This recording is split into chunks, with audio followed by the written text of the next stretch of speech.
Welcome, everybody. It's RootsTech Connect 2021, and this episode of Your Pennsylvania Ancestors is all about that event, particularly in terms of Pennsylvania research. So this is going to be a short, quick episode. If you're like me, you want to watch that main stage today, get inspired, really connect with others from around the world through RootsTech. So let's go.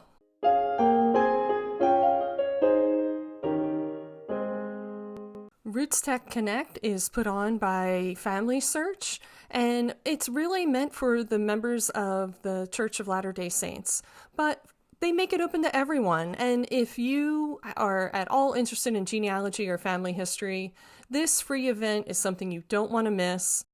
You need a Family Search account that's free to set up, and I encourage you to upload your family information, get back to at least your grandparents or great-grandparents, and start connecting with those cousins.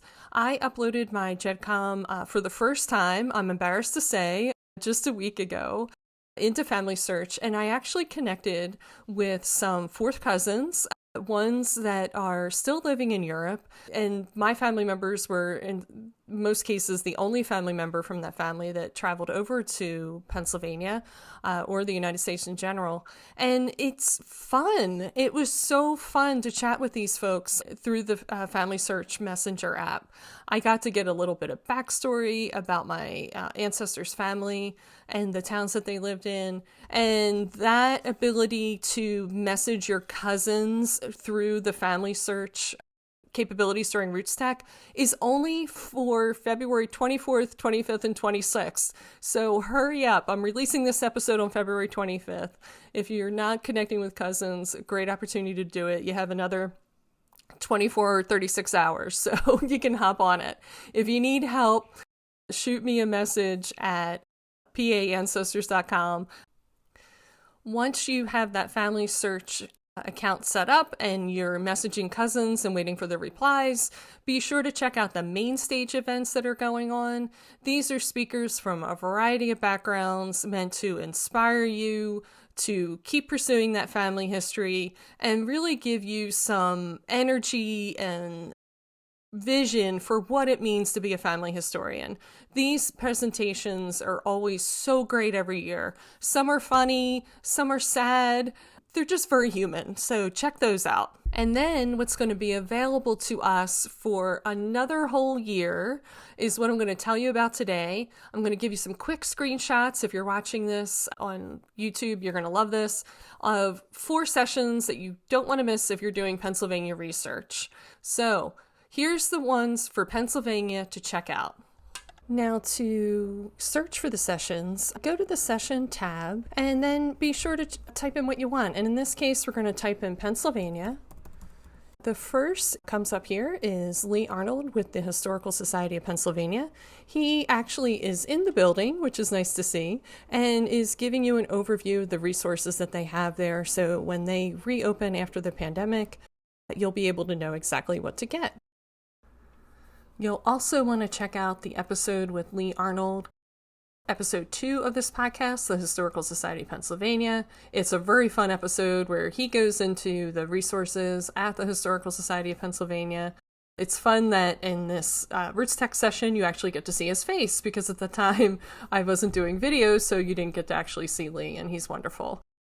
I also provide insider tips as to what's going on at HSP, and they've done some exciting things now during the pandemic. You can check out my newsletter to sign up at my website at paancestors.com, and you'll be able to also get insider tips on what's going on with Pennsylvania's archives and research and genealogy records. Now, on to the other sessions. The second one here is Finding Buried Treasure in the Published Pennsylvania Archives. One of the most confusing things about this state is we have a series of books called the Pennsylvania Archives, and the institution, which preserves a lot of our state records, is called the Pennsylvania State Archive. So there is a set of books published by the archive about the records in the archive, and Elisa Scalise-Powell goes over these in depth. A lot of these are the earliest records of Pennsylvania, so if you can trace your ancestors to before the American Revolution, these are a set of records you certainly want to check out. The originals for these do not exist anymore, so don't expect to go find them somewhere. The original is basically the transcriptions that are in these books. The last one I wanted to point out in terms of Pennsylvania research was this Tracing Descendants, an Essential Strategy by Joshua Taylor. This isn't just about Pennsylvania, but it is a case study on how to use the siblings of your direct ancestor in order to solve genealogical brick walls. You'll want to check that out. Joshua is a great lecturer, and you need strategies sometimes and ways to get around when you're stuck. Particularly in Pennsylvania, it's easy to get stuck. You might want to check out, for Pennsylvania research, is a session on the Moravians. Now, the Moravian records aren't easily found on the major genealogy websites, but they did keep great records.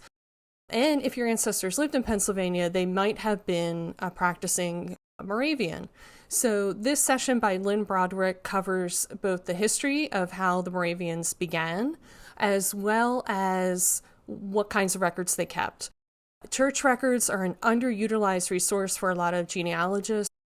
We tend to be in a very secular society now where a lot of people aren't practicing a religion out publicly, or at least don't identify publicly with a religion. And our ancestors did. So if we're not searching for them through those church records, we're missing an opportunity to make connections, not just in terms of family, but also with their wider community. So that is my quick hit on RootsTech Connect 2021. Imagine that I'm waving to you now from across the exhibit hall, and we passed each other in RootsTech. So let this be your hello and nice to see you this year in this weird world that we live in where it's all virtual, but the advantage is we get many more sessions and much more opportunity to learn than we would have if we had done it in person. And this is Denise with PA Ancestors, and I hope to meet up with you live and in person at some point when the world returns to normal. But in the meantime, shoot me an email, drop me a message about a session that you attended that you really loved. That'll help me narrow down my choices of what I'm going to be watching from RootsTech besides the 4 that I mentioned. Next week, we're back on the podcast, going back into Pennsylvania culture and history, and I look forward to sharing that with you. And I hope you discover lots of great things about your Pennsylvania ancestors.